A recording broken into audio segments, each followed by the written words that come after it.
एक car accident और मैं एक फीमेल सीईओ सू वंकिंग के एक्स हस्बैंड के शरीर में आ गया। उस असली पति के दर्दनाक अंत के बारे में सोचकर मैंने तुरंत डिवोर्स के पेपर्स उठा लिए और बड़े बड़े अक्षरों में अपना नाम साइन कर दिया। फीमेल सीईओ का चेहरा गुस्से से तुरंत बदल गया। चेंशु, क्या तुमने इस बारे में अच्छे से सोच लिया है? मेरा दिल एक पल के लिए रुक गया और मैंने जल्दी से अपना वॉलेट जोर से पकड़ लिया। मजाक कर रहे हो क्या? ये ब्रेकअप के बहुत सारे पैसे हैं। मैं मरते दम तक एक पैसा भी वापस नहीं करूंगा। हॉस्पिटल के बेड पर 3 दिन तक लेटे रहने के बाद मैंने आखिरकार मान लिया कि मैं एक दूसरी दुनिया में आ गया हूँ। एक आम कॉलेज स्टूडेंट एक अजीब सी सीईओ वाली नॉवल की दुनिया में आ गया था, वह भी एक बुरे साइड कैरेक्टर के रूप में। और वह कोई और नहीं बल्कि उस फीमेल सीईओ का एक्स हस्बैंड था। अपने खानदान के पैसे और ताकत के दम पर वह बहुत बदतमीजी करता था और खुद को सबसे बड़ा समझता था। उसे ओपनिंग सेरेमोनी में ही फीमेल लीड सू वंकिंग से पहली नज़र में प्यार हो गया था। उसके बाद से वह लगातार उसके पीछे पड़ा रहा और हर गंदी चाल चलकर उसने उसे मुझसे शादी करने पर मजबूर किया। सू वनकिंग एक आम नॉवल की हीरोइन जैसी थी, गरीब परिवार से लेकिन सुंदर और दिमागर की तेज। उसके पापा चल नहीं सकते थे और उसकी माँ बहुत बीमार थी। अपने परिवार के इलाज के पैसे इकट्ठे करने के लिए उसने आखिरकार हार मान ली और मुझसे शादी कर ली। शादी के 5 साल बीत गए। वह एक आम ऑफिस वर्कर से बिजनेस की दुनिया की एक बड़ी स्टार बन गई। हमारा रिश्ता दिन ब दिन खराब होता गया। सू वनकिंग भी धीरे धीरे मेरे काबू से बाहर हो गई। फिर भी मैं इस बात से बिल्कुल बेखबर था और पहले की तरह ही घमंड दिखाता रहा, जब तक एक दिन मैंने उसके पहले प्यार को जमीन पर नहीं गिरा दिया। सू वनकिंग अब और बर्दाश्त नहीं कर सकी और उसने डिवोर्स मांग लिया। ठीक उसी वक्त मेरा कार एक्सीडेंट हो गया। सू वनकिंग तीसरे दिन मुझसे मिलने आई और उसने डिवोर्स के पेपर्स मेरे मुंह पर दे मारे। उस लड़की की आवाज़ बिल्कुल ठंडी और गुस्से भरी थी। उसके चेहरे पर सिर्फ नफरत और चिढ़ दिख रही थी। चेंशु, क्या तुम्हारा नाटक खत्म हो गया? लेकिन फिर भी जैसे ही मैंने उसका चेहरा साफ साफ देखा, मेरा दिल एक पल के लिए रुक गया। कोई हैरानी नहीं कि इस शरीर का असली मालिक इसके पीछे पागल था। यह चेहरा सच में बहुत सुंदर है। मैंने डिवोर्स के पेपर्स पर देखा, जहां लिखा था कि मुझे कितने पैसे और प्रॉपर्टी मिलेंगे। मेरा दिल रुकने ही वाला था। बाप रे, मैं तो अमीर हो गया। इस शरीर के असली मालिक का परिवार सच में बहुत अमीर था, लेकिन वह एक बदतमीज और जिद्दी इंसान था। और उसका एक छोटा भाई भी था जो हर चीज में उससे बहुत बेहतर था, इसलिए कंपनी का मालिक बनना तो उसके लिए नामुमकिन था। दूसरी तरफ सू वनकिंग का बिजनेस कुछ ही सालों में बहुत बड़ा हो गया था। उसके पास अब बहुत सारा पैसा था। अगर हमारा डिवोर्स होता है तो मुझे मिलने वाले पैसे बहुत ज्यादा होंगे। मैंने अपनी पूरी जिंदगी में अच्छे काम किए हैं, इसलिए अचानक इतना अमीर बनना मेरा ही इनाम है। मिलने वाले पैसों का हिसाब लगाने के बाद मैंने अपनी खुशी को छुपाने की कोशिश की ताकि मेरे चेहरे पर स्माइल ना आ जाए और सू वनकिंग को शक न हो जाए कि कुछ गड़बड़ है। फिर मैंने एक गहरी सांस ली और कहा, मैं डिवोर्स के लिए तैयार हूँ। सू वनकिंग हैरान रह गई। उसने शायद सोचा भी नहीं था कि मैं इतनी जल्दी हाँ कह दूंगा, लेकिन यह मौका जिंदगी में एक ही बार मिलता है। अगर अभी छोड़ दिया तो फिर कभी नहीं मिलेगा। इससे पहले कि वह होश में आती, मैंने जल्दी से पेन उठाया और तुरंत साइन कर दिए। डिवोर्स के पेपर्स पर अपना नाम लिख दिया। सू वनकिंग को लगा कि कुछ तो गड़बड़ है। उसके माथे पर बल पड़ गए। मैंने अपना मुंह दूसरी तरफ घुमाया और ऐसे नाटक किया जैसे मेरा दिल टूट गया हो और कहा, मैंने सोच लिया है सू वनकिंग, अब हम दोनों को एक दूसरे को छोड़ देना चाहिए। उसके बाद मैं काफी देर तक चुप रहा। जब मैं चादर के अंदर छुपकर अपने पैसे गिनने ही वाला था, तभी मैंने देखा कि सू वनकिंग चुपचाप डिवोर्स के पेपर्स को घूर रही है और वहां से जाने का उसका कोई इरादा नहीं लग रहा था। मैंने हैरानी से पूछा, तुम अभी तक गई नहीं? उस सॉन्ग जिंगनियन की चोट अभी तक ठीक नहीं हुई है ना? तुम्हें उससे मिलने नहीं जाना क्या? सू वनकिंग का चेहरा तुरंत गुस्से से ठंडा पड़ गया। मुझे अंदर से थोड़ा डर लगने लगा। क्या यह लड़की अब पछतावा कर रही है कि उसने मुझे इतने सारे पैसे क्यों दिए? लेकिन मैंने तो साइन कर दिया है। अब अगर वह चाहे भी तो पीछे नहीं हट सकती। और वैसे भी मैं कितने बड़े दिल से उसे जाने दे रहा हूँ, तो उसका मुझे पैसे देना बिल्कुल सही है। जब सू वनकिंग कॉलेज में थी, तब उसका एक पहला प्यार था जिसका नाम सॉन्ग जिंगनियन था। उस घमंडी और बदतमीज यंग मास्टर के बिल्कुल उल्टा। सॉन्ग जिंगनियन बहुत ही शरीफ, समझदार और आगे बढ़ने की चाह रखने वाला लड़का था। वह बिना पिता के बड़ा हुआ था। बचपन से ही उसके घर के हालात बहुत खराब थे, लेकिन वह बहुत मेहनती था और हर काम में सबसे आगे रहता था। एक तरह से देखा जाए तो वह और सू वनकिंग एक ही जैसे थे। सिर्फ वही सच में समझ सकता था सू वनकिंग को, इसलिए वे दोनों एक दूसरे के साथी थे। अगर मैं बीच में ना आता तो वे दोनों कब के एक हो गए होते और कॉलेज खत्म करने के बाद वे दोनों इस शहर में मिलकर मेहनत करते और अपना एक छोटा सा प्यारा घर बनाते। असली चेंशू उनसे बहुत जलता था। उसने सॉन्ग जिंगनियन को परेशान करने का कोई मौका नहीं छोड़ा। वह चिल्लाती, वह हमेशा उससे झगड़ा करता रहता था। आखिर में वह पागल हो गया और उसने उस पर हमला कर दिया। उसके बाद से सू वनकिंग चेंशू से नफरत करने लगी और उसने उससे सारे रिश्ते तोड़ लिए। कोई भी समझ सकता है कि हीरो और हीरोइन दोनों से दुश्मनी लेने के बाद इस बुरे साइड कैरेक्टर का क्या बुरा हाल होने वाला था। इसलिए मुझे इस मौके का फ़ायदा उठाना चाहिए, पैसे लेने चाहिए और यहाँ से भाग जाना चाहिए। आखिरकार सू वनकिंग ने ज़ोर से दरवाज़ा बंद किया और चली गई। मैंने अपने सीने पर हाथ फेरा और धीरे से मुस्कुराया। कितना गुस्सा है इसमें। लेकिन जो पैसा और प्रॉपर्टी मुझे मिलने वाली थी, उसके बारे में सोचकर मैं फिर से खुश हो गया। आसमान से ऐसी किस्मत बरसना हर किसी के नसीब में नहीं होता। जब मैं इन्हीं ख्यालों में खोया था, तभी मेरे फ़ोन पर एक वीचैट मैसेज आया। यह मैसेज गू चिंगहान का था। उसके लिखे शब्दों से साफ पता चल रहा था कि वह मेरा मजाक उड़ा रही है। मैंने सुना है कि आखिरकार आज सू वनकिंग तुमसे मिलने आई थी। वह मेरी बचपन की दोस्त है। एक अमीर खानदान की जिद्दी लड़की, जो हमेशा पार्टी करने और मज़े उड़ाने के लिए जानी जाती है। वह सू वनकिंग को बिल्कुल पसंद नहीं करती थी और सू वनकिंग भी उसे पसंद नहीं करती थी। दोनों एक दूसरे के बिल्कुल खिलाफ थे। खास करके जब से मेरी और सू वनकिंग की शादी हुई थी, हमारे दोनों परिवारों का आना जाना बढ़ गया था। उसके पिताजी अक्सर सू वनकिंग का नाम लेकर उससे कंपेयर करते थे।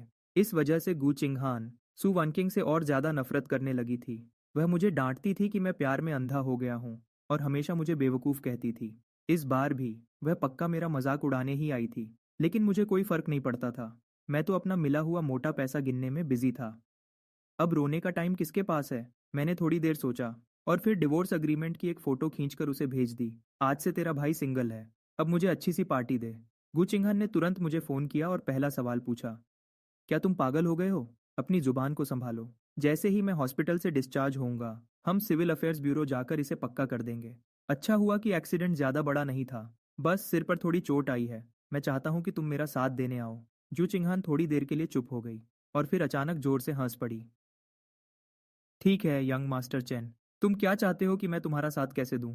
एक हफ्ते बाद मैंने एक महंगा सूट पहना और बिल्कुल हीरो बनकर हॉस्पिटल से डिस्चार्ज हुआ। गुचिंघन ने अपने हाथ बांधे और मजाक उड़ाते हुए कहा, हॉस्पिटल में ऐसे कपड़े पहनकर कौन घूमता है? तुम थोड़े ठीक ठाक लग रहे हो। मैंने अपना सिर हिलाया और कहा, तुम्हें क्या पता, आज बहुत बड़ा दिन है। गुचिंघान ने इस बात पर ध्यान नहीं दिया और बाहर जाने के लिए घूमी। लेकिन अचानक हमारे सामने सू वनकिंग आ गई। सू वनकिंग ने एक पल के लिए गुचिंघान को देखा। उसके चेहरे पर गुस्सा और ठंडक थी। मैं उसके पास गया और मुस्कुराते हुए कहा, तुम आ गई। गाड़ी कहाँ है? सू वनकिंग का गुस्सा थोड़ा कम हुआ और उसने कहा, पार्किंग में है, चलो। गुचिंघान से यह बिल्कुल बर्दाश्त नहीं हुआ। चलो। गुचिंघान से यह बिल्कुल बर्दाश्त नहीं हुआ। उसने अपना सिर थोड़ा घुमाया और अपनी सुंदर आंखों से मुझे घूरते हुए कहा, चेंशु, क्या तुम मेरी गाड़ी में नहीं चल रहे? मैंने अपना हाथ हिलाया और कहा, मुझे पहले सू वांकिंग के साथ सिविल अफेयर्स ब्यूरो जाकर डिवोर्स के पेपर्स लेने हैं। उसकी गाड़ी में जाना ज़्यादा आसान रहेगा। यह कहकर मैंने सू वांकिंग को जल्दी करने को कहा, जो वहाँ चुपचाप खड़ी थी। तुम वहाँ खड़ी क्यों हो? चलो अब। गू चिंघान जोर से हंस पड़ी और बोली, सही बात है, यह बहुत ज़रूरी काम है, देर मत करो। सू वनचिंग ने मजाक उड़ाते हुए कहा, चेंशु, क्या तुम सच में मुझसे पीछा छुड़ाने के लिए इतनी जल्दी में हो? मैंने सच सच जवाब दिया, खास करके इसलिए क्योंकि आज रात तुम्हारा कोई और प्लान है। मैं बस इस काम को जल्दी खत्म करना चाहता हूँ, ताकि तुम्हारा टाइम खराब ना हो, है ना? सू वन किंग हमेशा बहुत बिजी रहती थी। वह साल में बस कुछ ही बार घर आती थी। मुझे पता था कि वह मुझे देखना नहीं चाहती, और सच कहूँ तो मुझे भी उसके साथ रहने में कोई इंटरेस्ट नहीं था। हम दोनों का अलग हो जाना और अपने काम से काम रखना ही सबसे अच्छा है। सिविल अफेयर्स ब्यूरो में ज्यादा भीड़ नहीं थी। जल्दी ही मेरी और सू वनकिंग की बारी आ गई। जैसे ही हम अंदर जाने वाले थे, तभी अचानक सू वनकिंग का फोन बजने लगा। मैंने अपनी आंख के कोने से देखा। वह सॉन्ग जिंगयान का फोन था। सू वनकिंग ने थोड़ा साइड में होकर फोन उठाया। मैंने धीरे से उसकी मीठी और नर्म आवाज़ सुनी। मैं अभी बाहर हूँ, कुछ काम निपटा रही हूँ। उसने कभी भी ऐसी आवाज़ में मुझसे बात नहीं की थी। यह शादी शुरू से ही एक ज़बरदस्ती का रिश्ता थी। पूरे 5 साल तक हम दोनों हमेशा एक दूसरे से लड़ते रहे। हमारे लिए साथ में ढंग से खाना खाना भी मुश्किल था, तो ऐसी प्यार भरी बातें करना तो बहुत दूर की बात थी। वहाँ के ऑफिसर ने हमें 2 बार बोला, आप दोनों को पेपर साइन करने हैं या नहीं? मैंने अपना सिर हिलाया। मुझे इस शरीर के असली मालिक के लिए थोड़ा बुरा लग रहा था। सू वनकिंग के दिल में उसके लिए कोई जगह नहीं थी।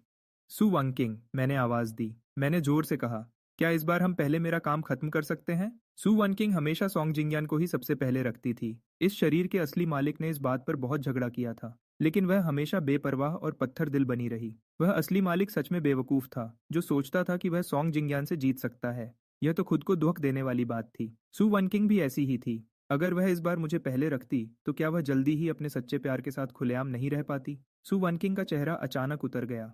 फिर उसने फोन पर दूसरी तरफ खड़े इंसान से कहा, पहले डॉक्टर जांग से अपना चेकअप करवा लो। मैं बस अभी आती हूँ। मैं बस अभी आती हूँ। 20 मिनट बाद जब नया नया डिवोर्स सर्टिफिकेट मेरे हाथ में आया, तो खुशी से मेरी आंखों में आंसू आ गए। मुझे मिल गया। मेरा मोटा पैसा अब मेरे हाथ में है। आज से बस घूमना फिरना और पार्टी करना है, मज़े उड़ाने हैं और एक खुशहाल ज़िंदगी जीनी है। मैंने पूरे दिल से सू वनकिंग से कहा। सू वनकिंग, तुम्हारा बहुत शुक्रिया। तुम्हारे इस पैसे के लिए शुक्रिया। अब हम कभी एक दूसरे से नहीं मिलेंगे। मैं अभी बाहर ही आया था कि मेरी नज़र गू चिंगहान पर पड़ी। जब मेरी नज़र गू चिंगहान पर पड़ी, बहुत ही चमकीली और सुंदर लाल फेरारी चला रही थी, जो सबका ध्यान अपनी तरफ खींच रही थी। मैंने उसे न देखने की कोशिश की, पर रह नहीं पाया। मैं खुशी खुशी उसकी तरफ बढ़ा। अब मेरे पास पैसे हैं, मुझे उन्हें खर्च करना है। अचानक मेरे पीछे से सू वनकिंग की रोने जैसी आवाज़ आई। मैंने जल्दी से पीछे मुड़कर देखा। क्या कोई और बात है? सू वंकिंग ने अपने लाल होंठ जोर से दबा रखे थे। एक पल के लिए उसके चेहरे के भाव समझना मुश्किल था। अगर मेरी जगह इस शरीर का असली मालिक होता, तो उसे इस तरह परेशान देखकर वह तब तक पूछता रहता जब तक उसे जवाब न मिल जाता। लेकिन अब मुझ में नाटक करने की हिम्मत नहीं थी। अगर कोई बात नहीं है, तो मैं जा रहा हूँ। मैंने अपनी चाल तेज कर दी। मेरे जैसे आम इंसान के लिए कहानी के हीरो और हीरोइन से जितना दूर रहो, उतना ही सुकून मिलता है। जब मैं गूचिंग हान की गाड़ी में बैठकर निकल गया, तो मैंने पीछे देखने वाले शीशे में देखा। सू वानकिंग वहां अकेले खड़ी थी और उसके आसपास से गाड़ियां और लोग गुजर रहे थे। फिर भी वह बहुत अकेली लग रही थी। अब मेरे जैसा परेशान करने वाला इंसान उसके पीछे नहीं था। वह आखिरकार आजाद हो गई थी, है ना? गूचिंग हान ने मेरी तरफ एक नजर देखा। मैंने बिना किसी दुख के खुशी से जवाब दिया। तुमने अपने क्लब की सुंदर लड़कियों को मेरे लिए बचा कर रखा है ना? गूचिंग हन बिल्कुल हैरान रह गई। मैं तो फालतू में परेशान हो रही थी। मुझे लगता था कि तुम मुझसे बहुत प्यार करते हो, लेकिन तलाक होते ही तुम्हारे चेहरे पर साफ खुशी दिख रही है। क्या यह इतना साफ दिख रहा है? मैंने अपना चेहरा देखने के लिए गाड़ी का शीशा नीचे किया। अभी मैं 28 साल का हूँ। भले ही मेरी उम्र अचानक 10 साल बढ़ गई है, लेकिन अच्छी बात यह है कि यह चेहरा बहुत सुंदर है। और सबसे बड़ी बात, मेरे पास पैसा है। मैंने थोड़ा सोचा और कहा, वह मुझसे प्यार नहीं करती, इसलिए अब मैं भी उससे प्यार नहीं करूंगा। रेड लाइट पर गाड़ी रोकते हुए गूचिंगहन देर तक मेरी तरफ देखती रही, जब तक मुझे अजीब सा महसूस नहीं होने लगा। आखिरकार वह बोली, इस हादसे के बाद तुम बिल्कुल बदल गए हो। मैंने आराम से अपने कंधे हिलाए। जब कोई मौत के मुंह से बचकर आता है, तो उसे सब कुछ साफ समझ आने लगता है। गूचिंगहन एक पल के लिए रुकी और फिर जोर से हंस पड़ी। सही बात है, आज रात जो करना है करो, सारा खर्चा मेरा होगा। 2 घंटे बाद गूचिंगहान को पछतावा होने लगा। उसका चेहरा उतर गया और उसने कहा, क्या तुमने अभी तक काफी लड़कियों को नहीं बुलाया? वह शराब के बारे में बात नहीं कर रही थी, बल्कि क्लब के लोगों के बारे में। मेरा मतलब है, उन सुंदर लड़कियों के बारे में। मैंने उसकी तरफ अपना ग्लास बढ़ाया और कहा, आओ ना, अपने भाई के साथ एक ड्रिंक पियो। बोलते हुए मैंने उसके कंधे पर हाथ रखा और आसपास खड़ी सुंदर लड़कियों की तरफ इशारा किया। देखो, ये सब कितनी प्यारी और सुंदर हैं। इनमें से कोई भी मेरी पुरानी पत्नी से कहीं ज्यादा अच्छी है। मैं भी कितना अजीब था। दुनिया में सुंदर लड़कियों की कोई कमी नहीं है। उसके पास पैसा भी था और शक्ल भी। तो फिर वह एक ही लड़की के पीछे क्यों पागल था? गूचिंग हान ने कहा, चलो अच्छा है, तुम्हें समझ तो आया। एक पतली सी लड़की मेरे पास आई और मेरे ग्लास में ड्रिंक डालने लगी। वह बहुत ही सीधी सादी लग रही थी। सर, इसे पीकर देखिए। हाँ बिल्कुल। मैंने खुशी से ग्लास लेने के लिए हाथ बढ़ाया, लेकिन गूचिंग हान ने ग्लास छीन लिया और कहा, ऐसे ही कुछ भी मत पियो। तुम अभी हॉस्पिटल से आए हो, मैं तुम्हारे लिए दोबारा एम्बुलेंस नहीं बुलाना चाहती। यह कहकर उसने उस लड़की को घूरा। लड़की का चेहरा डर के मारे पीला पड़ गया। उसने जल्दी से अपना सिर झुकाया और माफी मांगी। मुझे माफ कर दीजिए सर, मुझे नहीं पता था। मैंने अपना हाथ हिलाया और कहा, कोई बात नहीं, आज मेरा मूड बहुत अच्छा है। फिर मैंने मुस्कुराकर गूचिंग हान की तरफ देखा और कहा, तुम भी कमाल हो। यह तो गलत बात है। तुम खुद तो जो चाहे करो और मुझे एक छोटा सा काम भी न करने दो। जब तुम्हारे दोस्त तुम्हें ड्रिंक पिला रहे थे, तब तो तुम मजे से पी रही थी, तो फिर मेरे वक्त पर ऐसा क्यों? गूचिंग हन गुस्से में हंस पड़ी। तुम इन दोनों बातों को एक जैसा कैसे कह सकते हो? क्यों नहीं कह सकता? मैंने ठान लिया था कि मैं फिर से एक अमीर और बेपरवाह लड़का बनूंगा और जो मेरा मन करेगा वह करूंगा। गुचिंग हान ने अचानक पूछा, वैसे क्या तुम्हारे घर वालों को इस बारे में पता है? मैं हैरान रह गया। अरे यार, मैं तो इस बारे में बिल्कुल भूल ही गया था। इससे पहले कि मैं कुछ बोल पाता, गुचिंग हान मेरा चेहरा देखकर सब समझ गई। मुझे पता था कि तुम्हारी उन्हें बताने की हिम्मत नहीं हुई। इस शरीर के असली मालिक के रिश्ते उसके घर वालों के साथ अच्छे नहीं थे। उसके माँ बाप बहुत जिद्दी और पुराने ख्यालात के थे, और वह उसके छोटे भाई को ज्यादा प्यार करते थे। उसका मिजाज थोड़ा जिद्दी था।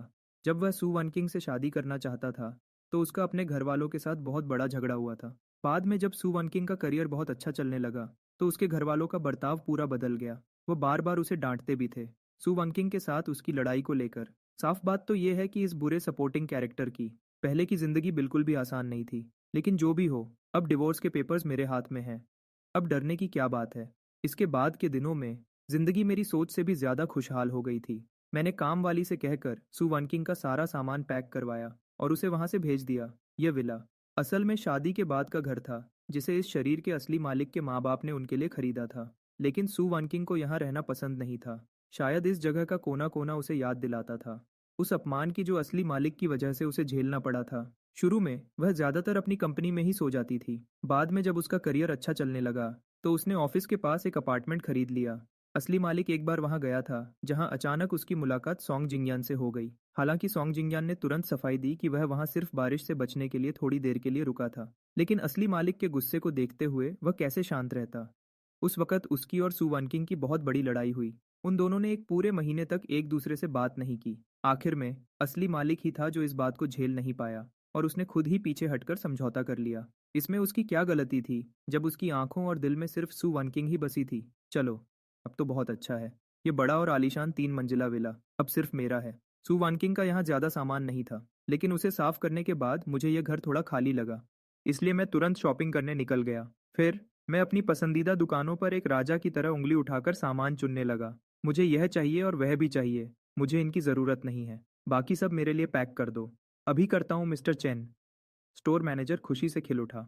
कई सेल्स वाले मेरे पीछे पीछे मेरे बैग्स उठाए चल रहे थे। अचानक जैसे ही मैं दरवाजे से बाहर निकला, मेरी मुलाकात सू वनकिंग से हो गई। मुझे देखकर वह वहीं रुक गई।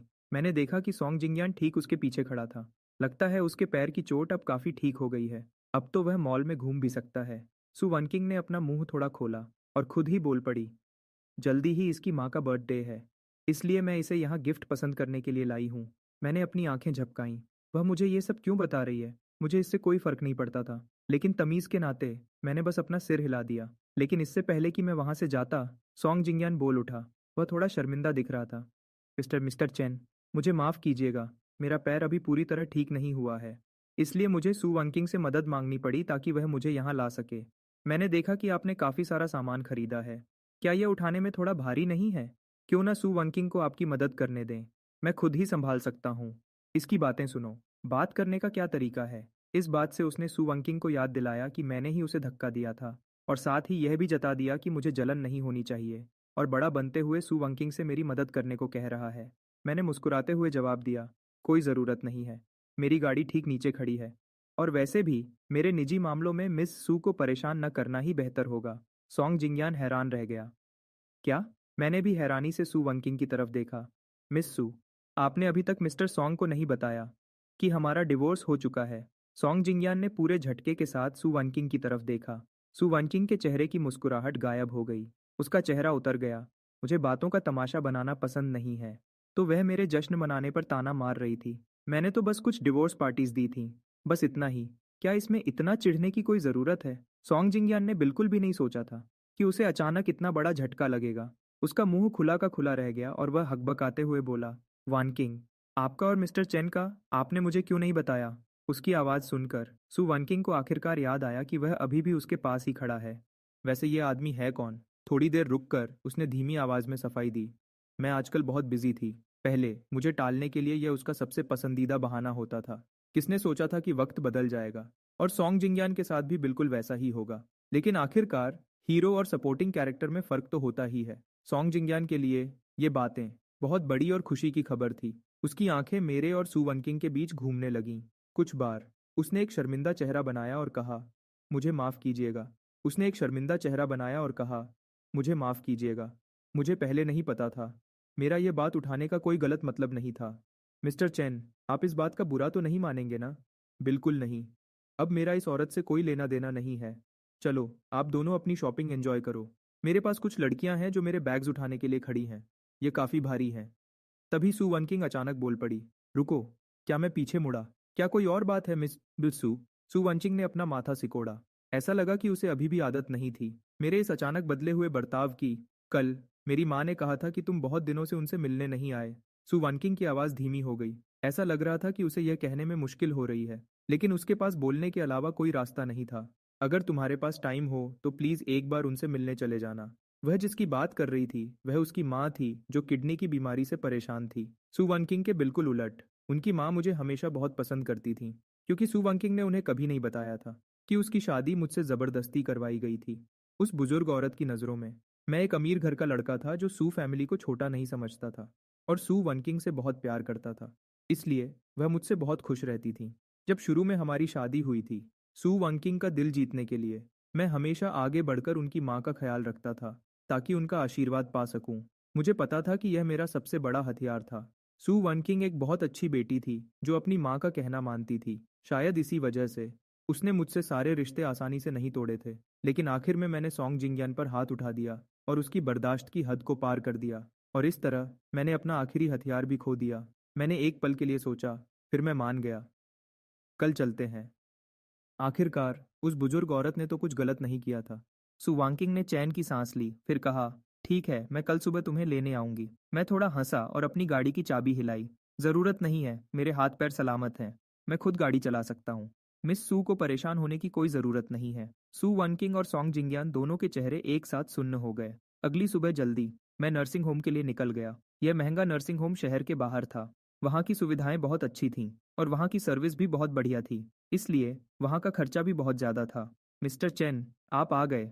नर्स ने मुझे देखते ही तमीज से मेरा स्वागत किया। उसे सू वानकिंग ने काम पर रखा था, यह जानते हुए कि मेरे और सू वानकिंग के रिश्ते अच्छे नहीं हैं। वह भी मुझसे थोड़ी दूरी बनाकर रखती थी। सू की माँ बिस्तर पर लेटी हुई थीं। साल भर की किडनी की बीमारी ने उन्हें बहुत कमजोर और दुबला पतला कर दिया था। उनका शरीर बहुत कमजोर हो गया था। लेकिन शुक्र है कि पिछले कुछ सालों से इस नर्सिंग होम में रहने की वजह से उनकी हालत पहले से काफी बेहतर हो गई थी। सू वानकिंग की नज़र मेरे हाथ में पकड़े खाने के डिब्बे पर थोड़ी देर के लिए रुकी। उसने नफरत से अपना मुंह बनाया। यहाँ तक कि एक नर्स भी मेरे इस तरह खुश करने की कोशिश को बेकार समझती थी, क्योंकि उसे पता था कि मैं कुछ भी कर लूँ, मुझे सिर्फ सू वनकिंग की नफरत ही मिलेगी।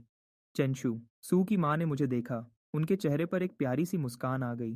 तुम आजकल बहुत बिजी हो, है ना? मैंने तुम्हें बहुत दिनों से नहीं देखा। मैंने अंदर ही अंदर एक ठंडी सांस ली। शुरू से आखिर तक मैं सिर्फ उनका इस्तेमाल कर रहा था, लेकिन उन्होंने मुझे सच में अपना मान लिया था। उस बुजुर्ग औरत ने तो कुछ गलत नहीं किया था। हाँ, थोड़ा बिजी था। मैं आपके लिए चिकन सूप लाया हूँ।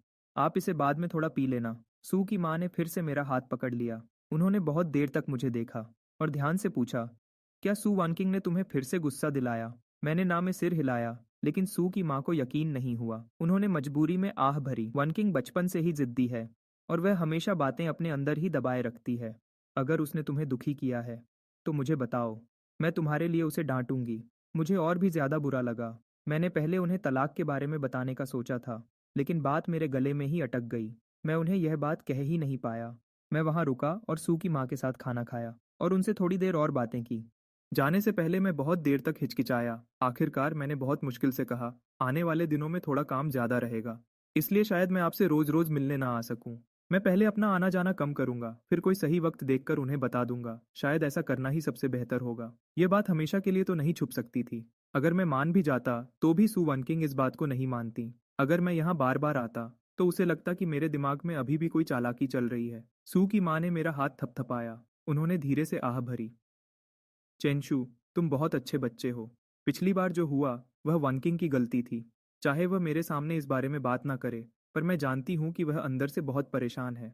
उसे इस बात का बहुत पछतावा है। वह तुम्हें बहुत पसंद करती है। बच्चा चला गया, वह भला कैसे दुखी नहीं होगी। मेरा दिल जोर से धड़का। बच्चा, हाँ सही बात है। यही वह वजह थी जिसने रिश्ते को खराब किया था, जिस वजह से इस शरीर के असली मालिक और सू वनकिंग का रिश्ता पूरी तरह टूट गया था। हाँ, पिछली जिंदगी में इस शरीर के असली मालिक और सू वनकिंग का सच में एक बच्चा था। और ऐसा इसलिए हुआ क्योंकि उसने एक बिजनेस डिनर पर सू वनकिंग के नशे में होने का फायदा उठाया और उसे पाने के लिए हर तरह की चालाकी की। यह बच्चा किसी अच्छे तरीके से नहीं आया था, लेकिन असली मालिक की नज़र में यह सू वनकिंग को अपने पास रोक कर रखने का सबसे बड़ा हथियार था। प्रेग्नेंट होने का पता चलने के बाद सू वनकिंग को अपने पहले प्यार सॉन्ग जिंगयान के लिए बुरा लग रहा था, लेकिन दूसरी तरफ वह अपने ही खून को खत्म नहीं करना चाहती थी। आखिर में उसने बच्चे को चुना। उसका अपना बचपन पहले ही बहुत मुश्किल रहा था, इसलिए वह नहीं चाहती थी कि उसका बच्चा पैदा हो एक टूटे हुए परिवार में। उस दौरान असली मालिक के साथ उसका रिश्ता सबसे अच्छा चल रहा था। वह उसके लाए हुए अच्छे खाने को चुपचाप खा लेती थी और बच्चों को पालने वाली किताबें पढ़ने पर ध्यान देती थी। वह सच में एक अच्छी माँ बनना चाहती थी। इसलिए मिसकैरेज होने के बाद उसने असली मालिक से अपना रिश्ता पूरी तरह खत्म कर लिया। यह सच में बहुत अजीब बात है। सू वंकिंग के प्रेग्नेंट होने के बाद असली मालिक ने देखा कि उसका बर्ताव अच्छा हो रहा है, तो उसने और ज्यादा फायदा उठाना शुरू कर दिया। वह उसे 24 घंटे अपने पास रखना चाहता था। जब भी सू वंकिंग मना करती तो वह बच्चे की भलाई का बहाना बनाता या कहता कि यह परिवार के रिश्ते को मजबूत करने के लिए है, और सू वनकिंग को मजबूर होकर उसकी बात माननी पड़ती। धीरे धीरे सु वनकिंग का सब्र टूटने लगा। एक बार सु वनकिंग को काम के सिलसिले में बाहर जाना था और उसके साथ जाने वालों में सॉन्ग जिंगयान भी था। असली मालिक ने साफ मना कर दिया और कहा कि वह किसी और को भेजे और खुद घर पर रहकर प्रेगनेंसी पर ध्यान दे। सु वनकिंग को लगा कि वह उसकी आज़ादी में दखल दे रहा है। वह उस पर शक करता था और उसे काबू में रखना चाहता था। उन दोनों के बीच बहुत बड़ा झगड़ा हुआ। चेंशु, क्या तुम एक बार के लिए नॉर्मल नहीं रह सकते? सबको अपने जैसा घटिया समझना बंद करो, ठीक है? यह कहकर सु वनकिंग ने जोर से दरवाजा बंद किया और चली गई। इसका नतीजा यह हुआ कि उसी रात असली मालिक को खबर मिली कि बहुत ज्यादा गुस्से की वजह से सु वनकिंग का मिसकैरेज हो गया है। आप सोच सकते हैं, जैसे ही यह हुआ उनका रिश्ता तुरंत टूट गया और उनके बीच एक भयानक झगड़ा हुआ। अगर पहले की बात करें तो सु वनकिंग को असली मालिक से सिर्फ नफरत थी, लेकिन इसके बाद वह नफरत और भी गहरी हो गई। उसने फिर कभी उस घर में कदम नहीं रखा और उससे पूरी तरह रिश्ता तोड़ लिया। फिर एक दिन असली मालिक ने सॉन्ग जिंगयान के पास जाकर उसे सीढ़ियों से नीचे धक्का दे दिया। यह आखिरी हद थी। मैं थोड़ी देर खामोश रहा, फिर मैंने कहा, अब ये सब पुरानी बात हो गई है। पुराना चेंशु मर चुका है। ये सब यहीं खत्म होता है। नर्सिंग होम से निकलते वक्त मेरा मूड थोड़ा खराब था। मुझे नहीं पता था कि ये मदर सू की वजह से था या फिर पुराने चेंशु की वजह से, लेकिन वह थोड़ी सी उदासी उसी वक्त गायब हो गई जब मुझे एहसास हुआ कि मैंने गलती से अपनी कार की चाबी कचरे के डिब्बे में फेंक दी थी और मेरी परेशानी हद से ज़्यादा बढ़ गई। परेशानी में मैंने गूचिंग हान को फ़ोन किया ताकि वह मुझे लेने आ सके। सुनते ही गूचिंग हान को यह बात बहुत अजीब लगी। क्या मैं तुम्हारी ड्राइवर लगती हूँ? क्या मैं बस तुम्हारे हुक्म का इंतज़ार करती रहूँ? ऐसा नहीं है कि मैं तुम्हें पैसे नहीं दूंगा, मैंने कहा।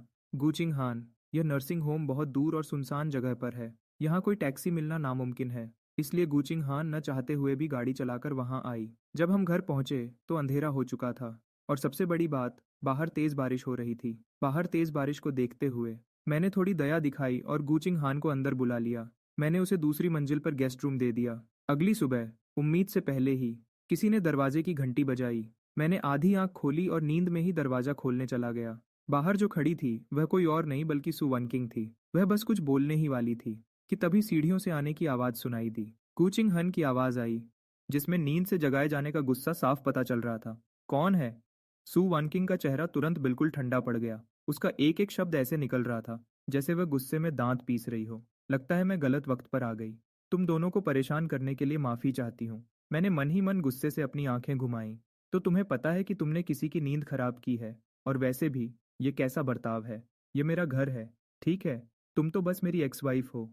तुम्हें गुस्सा होने का क्या हक है? ऐसा चेहरा बना रही हो जैसे मैंने तुम्हें धोखा दिया हो। ये सब किसके लिए है? तुमने इतने समय तक मुझे धोखा दिया और मैं इतना बड़ा दिल वाला था कि मैंने जाने दिया। मैंने अपना सिर घुमाया और गूचिंग हान से जोर से कहा, कुछ नहीं है, तुम जाकर सो जाओ। गूचिंग हान नखरे दिखाने वालों को संभालना अच्छे से जानती थी। आखिर वह मेरी वजह से ही बारिश में यहाँ फंसी थी। मैं ऐसा नहीं कर सकता था कि उसे ढंग से सोने भी न दूं। गूचिंग हान ने सु वनकिंग को देखा और लगता है उसकी नींद पूरी तरह खुल गई। उसने हल्के से मुस्कुराते हुए कहा, हमारे यहाँ कोई मेहमान आया है। अगर मैं अभी सो गई तो ये बदतमीजी होगी। चेंशु, सच में तुम उन्हें अंदर बैठने के लिए क्यों नहीं कहते? मुझे कोई परवाह नहीं थी, इसलिए मैंने वापस सु वनकिंग की तरफ देखा। मेरा उसे अंदर बुलाने का बिल्कुल मन नहीं था। मैंने अभी अभी उसका सारा सामान बाहर निकालकर साफ किया था। मैं इस घर को गंदा नहीं करना चाहता था, नहीं तो काम वाली को इसे फिर से साफ करने की परेशानी होती। मैंने आगे बढ़कर पूछा, मिस सु वनकिंग, आप इतनी सुबह सुबह यहाँ कैसे आई हैं? सु वंकिंग का चेहरा थोड़ा पीला पड़ गया। साफ था कि गुचिंगहान की उन ताना मारने वाली बातों ने उसे बहुत गुस्सा दिला दिया था, लेकिन वह गुस्सा नहीं निकाल सकती थी। अगर ये पहले की बात होती तो वह इस घर की मालकिन की तरह बर्ताव करती और गुचिंगहान से कहती कि यहाँ से चली जाए। लेकिन अब वह गुचिंगहान के बराबर भी नहीं थी। वह तो घर के अंदर भी नहीं आ सकती थी। लेकिन इस तरह की औरतें सब्र करना अच्छे से जानती हैं। सु वनकिंग भी ऐसी ही थी। उसने एक गहरी सांस ली, गुचिंगहान को पूरी तरह इग्नोर किया और अपने बैग से एक चाबी निकाली। तुम कल इसे मेरी माँ के घर छोड़ आए थे। उन्होंने मुझसे कहा कि मैं इसे तुम्हारे पास पहुंचा दूं। उसके कहने का मतलब यह था कि वह यहाँ सिर्फ अपनी माँ के कहने पर आई है। शुक्रिया। मैंने चाबी ले ली। वैसे तुम्हें यहाँ तक आने की तकलीफ उठाने की जरूरत नहीं थी। मेरे पास एक और चाबी है। सु वानकिंग कुछ देर के लिए चुप हो गई।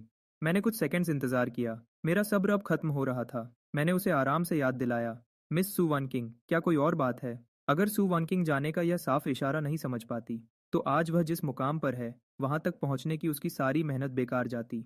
उसने अपने होंठों को जोर से दबाया, नहीं, और दरवाजा बंद होने की आवाज आई। मैंने उसके मुंह पर ही दरवाज़ा बंद कर दिया। गु चिंगहान सीढ़ियों पर खड़ी मुझे देख रही थी। मुझे अजीब लगा। मैंने कहा, तुम तो सोने जा रही थी ना, मुझे ऐसे क्यों घूर रही हो? गु चिंगहान ने अपनी आंखें थोड़ी छोटी कीं, अपने हाथ सीने पर बांधते हुए बोली, कुछ नहीं, बस ये सोच रही थी कि तुम्हारा अपनी एक्स वाइफ के लिए बर्ताव कुछ ज़्यादा ही बेरहम लग रहा है। मैं बिल्कुल चुप हो गया।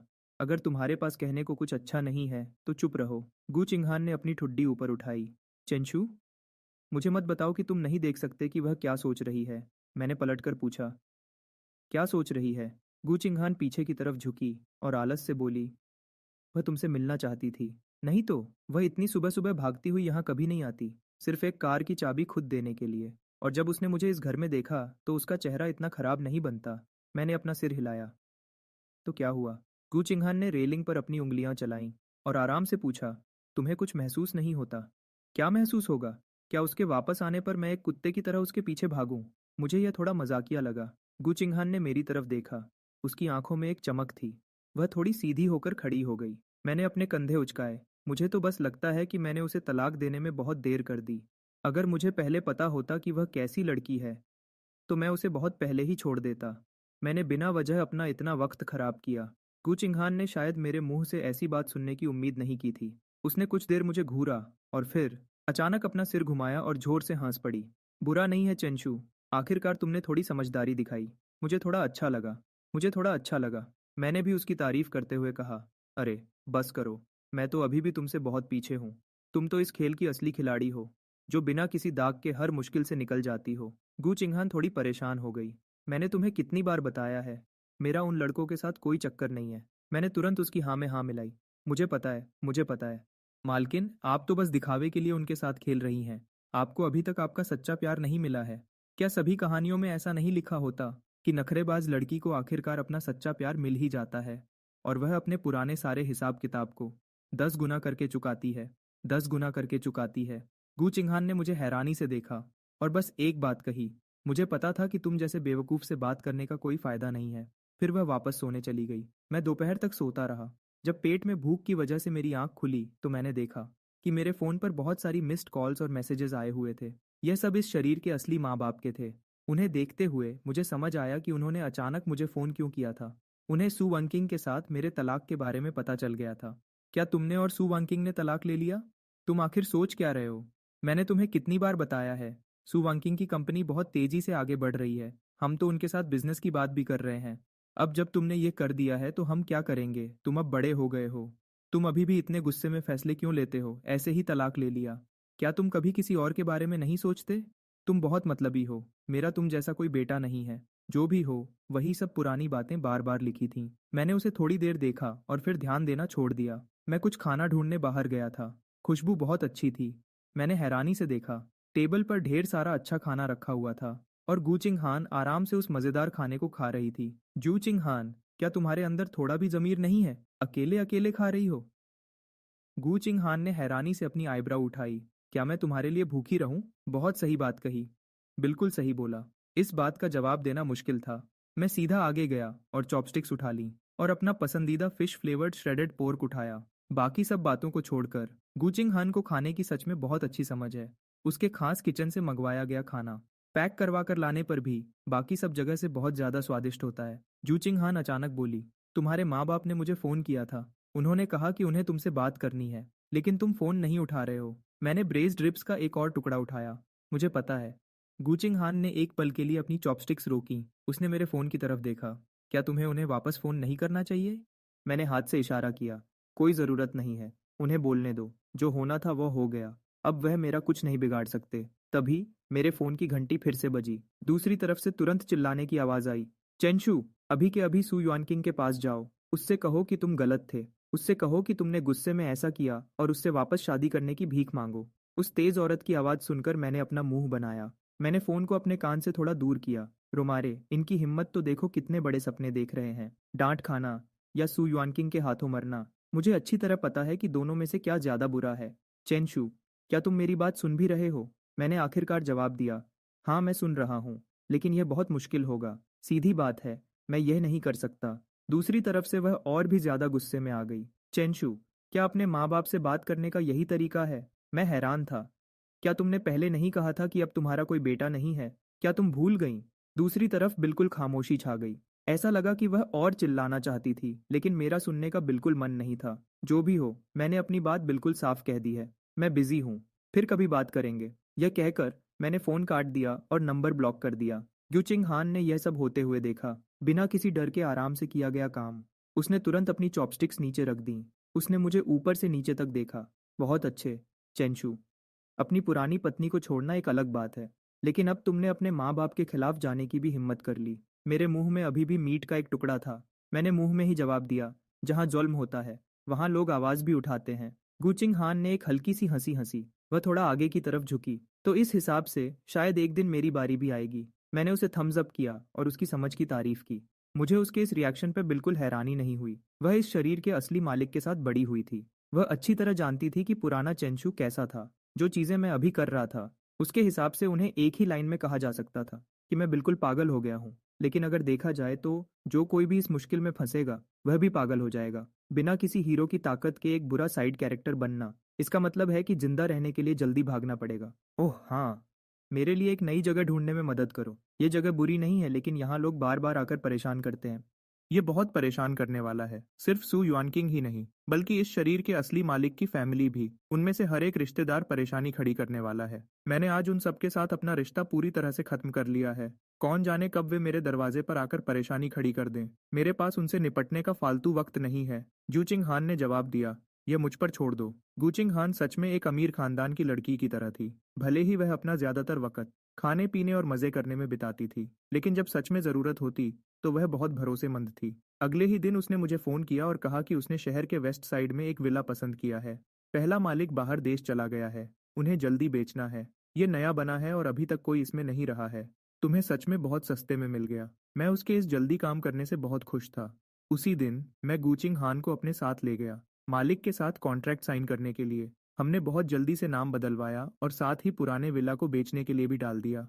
मैंने एक मूविंग कंपनी को फ़ोन किया। सामान उठाने वाले लोग ऊपर नीचे भागते रहे, बिना रुके काम करते रहे।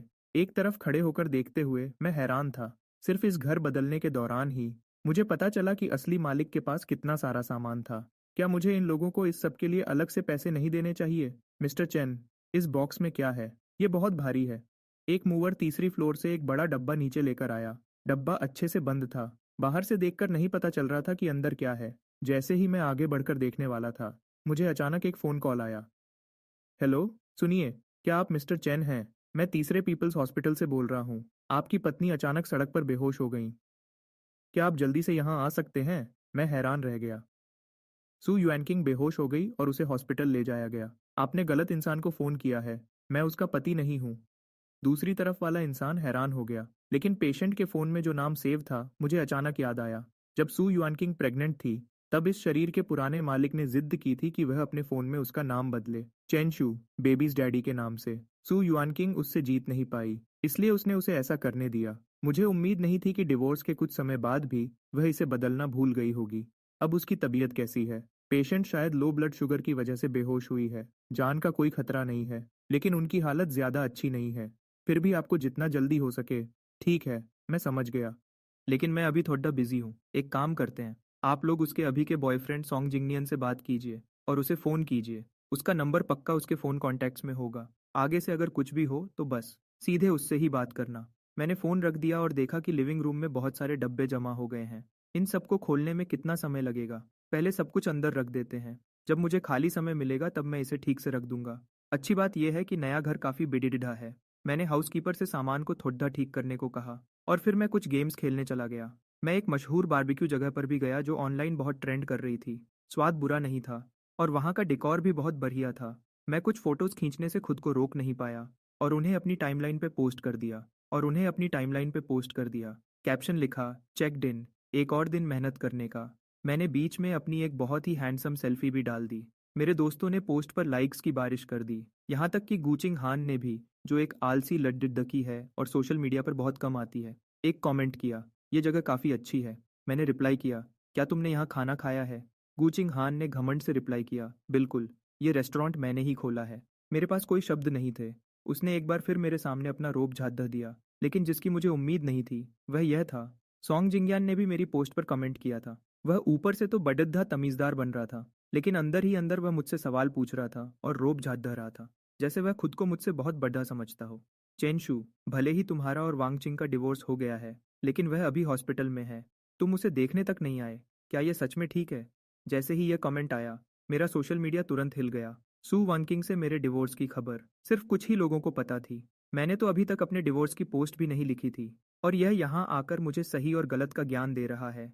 मैंने भी तुरंत बेडिडे ही मासूम बनकर उसे जवाब दिया, एक अच्छे एक्स को तो मरा हुआ ही समझना चाहिए। मुझे बस डर था कि तुम गलत न समझ बैठो, समझे? अगर तुम्हें बुरा न लगे तो मैं उसे देखने चला जाता हूँ। आखिरकार हम पहले क्लासमेट्स तो थे ही। उसका हालचाल पूछना तो बनता ही है। तुम्हें क्या लगता है? मेरी टाइमलाइन पर अचानक हंगामा हो गया। लोग बहुत गुस्से में आ गए थे, लेकिन थोड़ी ही देर में सॉन्ग जिंगयान ने खुद ही वह कमेंट डिलीट कर दिया। क्या उसे लगा कि डिलीट करने से सब खत्म हो गया? मैंने तुरंत सबके सामने एक कमेंट लिखकर सलाह मांगी, अपने दोस्तों से जो इस काम में एक्सपर्ट हैं। कृपया बताएं कि मुझे अपनी एक्स वाइफ से मिलने के लिए क्या गिफ्ट लेकर जाना चाहिए, और उसके नए लवर के लिए भी। मेरी मदद करो, यह मेरे लिए बहुत ज़रूरी है। 1 घंटे बाद मैं एक फलों की टोकरी लेकर हॉस्पिटल पहुंच गया। मुझे उम्मीद नहीं थी कि जैसे ही मैं उसके कमरे के दरवाजे पर पहुंचूंगा, मुझे सॉन्ग जिंगनियन की रोने जैसी आवाज़ सुनाई देगी। युएनचिंग, प्लीज़ गुस्सा मत हो। मुझे पता है इस बार मेरी गलती थी, लेकिन मैंने यह सब सिर्फ तुम्हारे लिए किया। सु युआनकिंग ने कोई जवाब नहीं दिया। सॉन्ग जिंगयान परेशान और दुखी आवाज़ में बोला, तुम बेहोश तक हो गई थी। हॉस्पिटल ने खास तौर पर उसे फ़ोन किया था, फिर भी वह तुमसे मिलने तक नहीं आया। अगर आज तुम्हें कुछ हो जाता तो? सु युआनकिंग की थकी हुई आवाज़ आखिरकार सुनाई दी। मैं थोड़ा थक गई हूँ। मैं थोड़ी देर अकेले रहना चाहती हूँ। थोड़ी देर बाद अंदर से कुर्सी खिसकने की आवाज़ आई। सॉन्ग जिंगयान दरवाजे की तरफ बढ़ा। जैसे ही उसने दरवाज़ा खोला, वह हैरानी से वहीं रुक गया। सु युआनकिंग को लगा कि कुछ गड़बड़ है, और उसने देखने के लिए अपना सिर घुमाया। उसका चेहरा बहुत पीला पड़ चुका था। उसके चेहरे पर पहले जैसा घमंड और रोब बिल्कुल नहीं था। वह हॉस्पिटल के बेड पर लेटी हुई थी और उसे ड्रिप लगी हुई थी। वह बहुत ही कमज़ोर और बेचारी लग रही थी। मुझे देखकर उसकी उदास आंखों में अचानक एक चमक आई। वह थोड़ी घबराई हुई और परेशान लग रही थी। चेंशू, तुम यहाँ क्यों आए हो?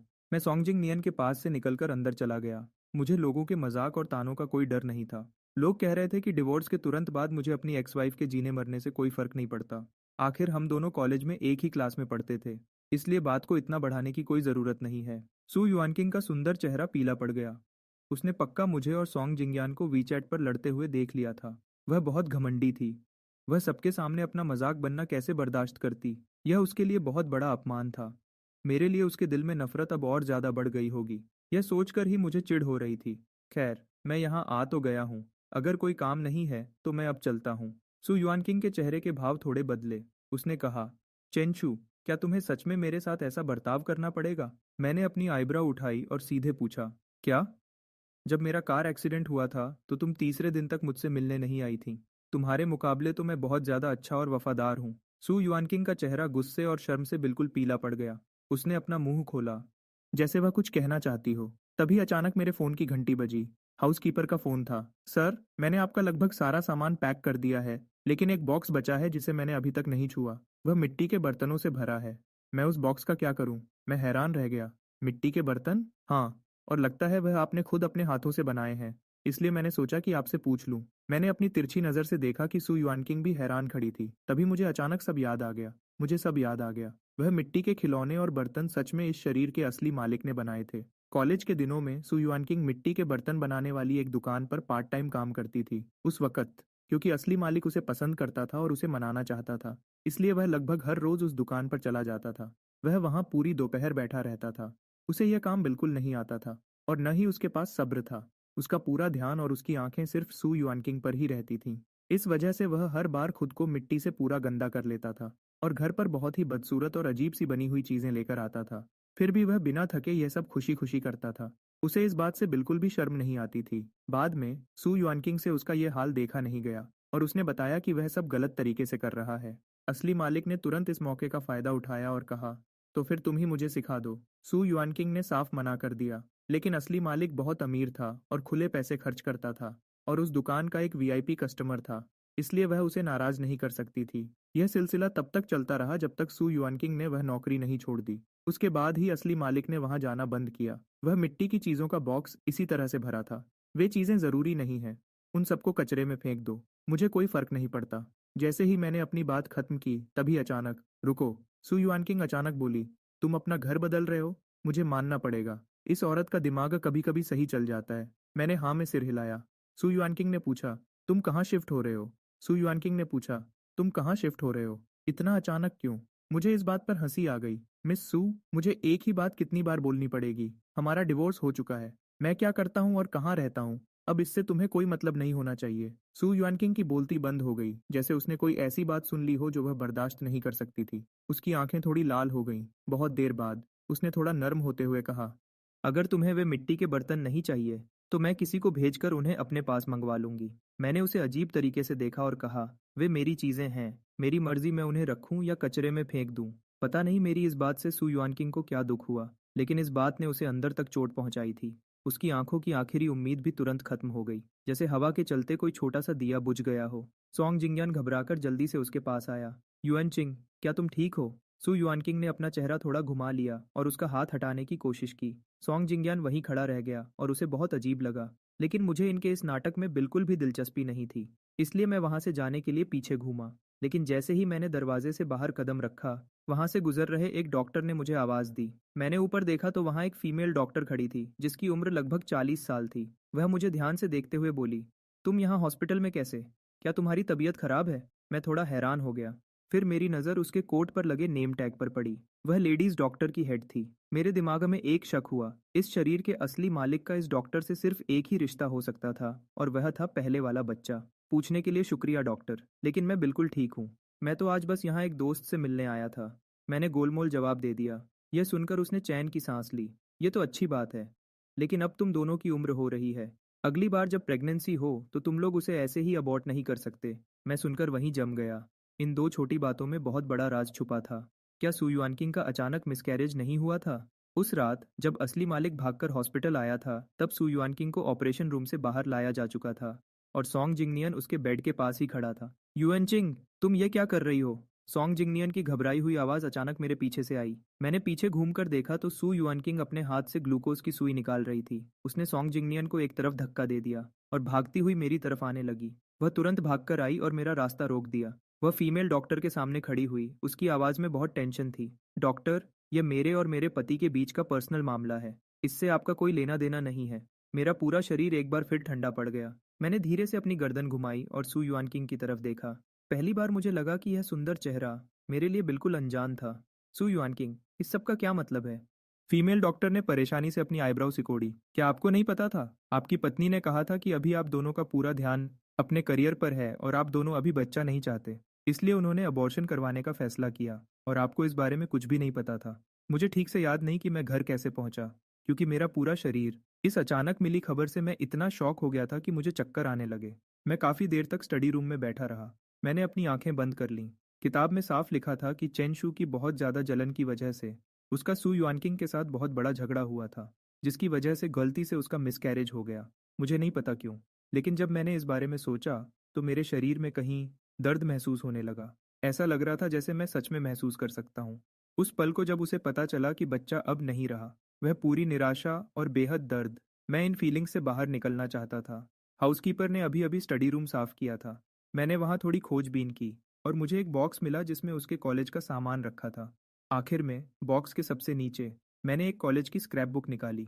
मिसकैरेज की कहानी पहले ही नॉवल से अलग हो चुकी थी, तो क्या बाकी चीज़ों में भी कोई बदलाव हो सकता है? पहला पेज पलटते ही वहाँ मिलिट्री ट्रेनिंग के दौरान खींची गई एक फोटो थी। ग्रीन मिलिट्री यूनिफॉर्म में वह लड़का बहुत प्यारी स्माइल कर रहा था। उसके पीछे स्टेज पर एक पतली और सुंदर लड़की की परछाई दिख रही थी। भले ही वह थोड़ा दूर थी, लेकिन कोई भी एक नज़र में देखकर बता सकता था कि वह कॉलेज के दिनों की सु युआनकिंग थी। उसके नीचे कुछ छोटी लाइंस लिखी हुई थीं। मिलिट्री ट्रेनिंग के पहले ही दिन मेरे ठीक पास एक लड़की धूप की वजह से बेहोश हो गई। मैं उसे अपनी पीठ पर उठाकर मेडिकल रूम ले गया। वह फूल जैसी हल्की थी। मुझे उम्मीद नहीं थी कि आज के ड्रिल के दौरान मैं उसे स्टेज पर नए स्टूडेंट्स की तरफ से स्पीच देते हुए देखूंगा। तो इसका नाम सु युआनकिंग है। सेल्फी के बहाने अपने क्रश की चोरी छिपे फोटो लेना एक बिल्कुल आम बात है। ये शायद तब की बात है जब उसने अभी अभी सु युआनकिंग को पसंद करना शुरू किया था। मुझे यह थोड़ा अजीब और मजाकिया लगा। इस शरीर के असली मालिक को सु युआनकिंग से पहली नज़र में ही इतना सिंपल प्यार हो गया था। मैं खुद को अपना चेहरा छूने से नहीं रोक पाया। किताब का चेंशू बहुत मतलबी और जिद्दी था। वह इतना गुस्से वाला था कि इस फोटो से बिल्कुल अलग लगता था। इस प्यारी स्माइल वाले लड़के से बिल्कुल अलग। एक जवान लड़के के बारे में ऐसा सोचना सच में मुश्किल है, जिसकी आंखों में इतने सारे सपने थे कि वह आगे चलकर एक शक्की, जिद्दी और गुस्से वाला और एक बेहद मतलबी इंसान बन गया। मैंने आगे के पेजेस पलटना जारी रखा और देखा कि हर एक फोटो सच में सू युआनकिंग से जुड़ी हुई थी। क्लासरूम में बैठकर उसकी पढ़ाई करने की फोटो, बैडमिंटन कोर्ट में रैकेट घुमाने की फोटो, हवा में उड़ते हुए उसके लंबे बाल, कैंटीन में चुपचाप अपना खाना लेकर अकेले बैठकर खाना, और मिट्टी के बर्तन बनाने वाली शॉप पर सिर झुकाकर ध्यान से काम करना। कभी कभी इन फोटोज के पास उसने अपने दिल की बातें भी लिखी हुई थीं। जो क्लासेस वह लेती है वह बहुत बोरिंग है। मुझे एक भी चीज़ समझ नहीं आती। कोई लड़की पढ़ाई में टॉप करने के साथ साथ बैडमिंटन में इतनी अच्छी कैसे हो सकती है? वह हमेशा अकेले ही खाना खाती है और कैंटीन में हमेशा सबसे सस्ता खाना लेती है। क्या उसका पेट भरता भी होगा? वे हमेशा बहुत बिजी लगती है। उसके पास मुझसे एक शब्द भी बोलने का वक्त नहीं है। यह स्क्रैप बुक इस शरीर के असली मालिक के सू युआनकिंग के लिए एक तरफा प्यार की कहानी थी, जो उसने कॉलेज के 4 सालों में लिखी थी। उसने उसकी बहुत सारी फोटोज खींची थीं। हर एक फोटो और हर एक लाइन नॉवल के चैन शू से बिल्कुल अलग थी। लगता है वह किसी और को पसंद करती है, लेकिन वह इंसान मैं नहीं हूँ। क्या मुझे हार मान लेनी चाहिए? कल ग्रेजुएशन है। क्या मुझे हिम्मत करके उसे अपने दिल की बात बता देनी चाहिए और फिर इस एक तरफ़ा प्यार को हमेशा के लिए बाय बोल देना चाहिए? हम अभी आधी ग्रेजुएशन फोटोज ही खींच पाए थे कि वह अचानक चली गई। मैं उसके पीछे गया और मुझे पता चला कि उसकी माँ की तबीयत बहुत खराब है और उन्हें बहुत सारे पैसों की ज़रूरत है। इस पेज पर ग्रेजुएशन की फ़ोटो होनी चाहिए थी, लेकिन सू युआनकिंग की वजह से यह पेज बिल्कुल खाली था। असली मालिक ने उसकी वजह से अपनी खुद की ग्रेजुएशन फ़ोटो भी नहीं खिंचवाई थी। मेरे हाथ थोड़े कांपने लगे। मुझे नहीं पता क्यों, लेकिन ये नोटबुक मुझे बहुत भारी लग रही थी। इतनी भारी कि मेरे लिए आगे के पेजेस पलटना मुश्किल हो रहा था। ऐसा लग रहा था कि अगर मैंने आगे पढ़ा तो कुछ ऐसा हो जाएगा जो मेरे कंट्रोल से बाहर होगा। मेरे सीने पर जैसे कोई भारी पत्थर रख दिया गया हो। मैं सांस नहीं ले पा रहा था। मैं सांस छोड़ भी नहीं पा रहा था। किसी अनजानी ताकत के खींचने पर मैं पन्नों को पलटता गया। वह एक शादी की फोटो थी। सच कहूं तो वह शादी के सर्टिफिकेट की फोटो थी। शादी के सर्टिफिकेट की उस फोटो में चेंशू के चेहरे पर अभी भी एक प्यारी सी मुस्कान थी। बस वह पहले से ज्यादा शांत और समझदार लग रहा था। वहीं दूसरी तरफ सू वानकिंग का चेहरा बिल्कुल ठंडा और उदास था। फोटो के खुशी वाले लाल बैकग्राउंड के हिसाब से उसका चेहरा बिल्कुल अलग लग रहा था। तब मुझे याद आया, उन दोनों ने कभी सच में शादी की फोटोज नहीं खिंचवाई थीं। 1 साल तक सोचने और परेशान होने के बाद आखिरकार सू वनकिंग ने चेंशू से शादी करने का फैसला किया। उसे उस आदमी से शादी करने को नहीं मिला जिसे वह सबसे ज्यादा प्यार करती थी, इसलिए उसे इन सब बातों में कोई इंटरेस्ट नहीं था। और उस वक्त उसकी माँ भी हॉस्पिटल में थी, इसलिए उन्होंने न तो शादी का कोई फंक्शन किया और न ही शादी की फोटोज खिंचवाईं। मैंने पहले सोचा था कि उस रात, जो सू वनकिंग के साथ उसका आखिरी दिन था, चेंचू ने दिल की बहुत सारी बातें लिखी होंगी। लेकिन सच तो यह था कि यह पन्ना बिल्कुल खाली था। इस पर एक शब्द भी नहीं लिखा था। मैं बहुत देर तक उस फोटो को देखता रहा। मेरे सीने में एक अजीब सा दुख और दर्द उठने लगा। 5 साल का एक तरफा प्यार, 5 साल की शादी, और फिर भी दोनों की साथ में सिर्फ यही एक फोटो थी। मैंने अपने दिमाग के बुरे ख्यालों को रोका और पन्नों को पलटना जारी रखा। लेकिन आगे सू वनकिंग की कोई और फोटो नहीं थी। बस बीच बीच में लिखी हुई डायरी की बातें बची थीं। वह आजकल बहुत बिजी लगती है। कंपनी अभी नई नई बनी है। उसे खुद ही सब कुछ संभालना पड़ता है। वह बहुत मेहनत करती है। मैंने उसकी पसंद का खाना बनाया था, लेकिन वह क्लाइंट्स के साथ मीटिंग से आई तो उसमें से अल्कोहल की बदबू आ रही थी और वह आते ही बिस्तर पर सो गई। उसने कंपनी के पास एक फ्लैट खरीदा है ताकि आने जाने में आसानी हो। लेकिन वह आदमी भी वहाँ क्यों है? मैं जानता हूँ कि उसके दिल में जो उसकी जगह है मैं उसकी बराबरी नहीं कर सकता, लेकिन मैं फिर भी चाहता हूँ कि हमारा एक बच्चा हो, सिर्फ हम दोनों का। क्या मैं बिल्कुल बेकार हूँ? मैं आज फिर नर्सिंग होम गया था और वहाँ मेरी मुलाकात गू चिंगहान से हुई, जो अपने दादाजी को डिस्चार्ज करवा रही थी। उसने मुझे दिमाग न होने के लिए डांटा। उसने कहा कि सू वानकिंग जैसी औरत के सामने ये सब तरीके बिल्कुल बेकार हैं। मैं तुरंत वहां से घूमकर चला गया, क्योंकि मैं अंदर से जानता था कि वह सच कह रही थी।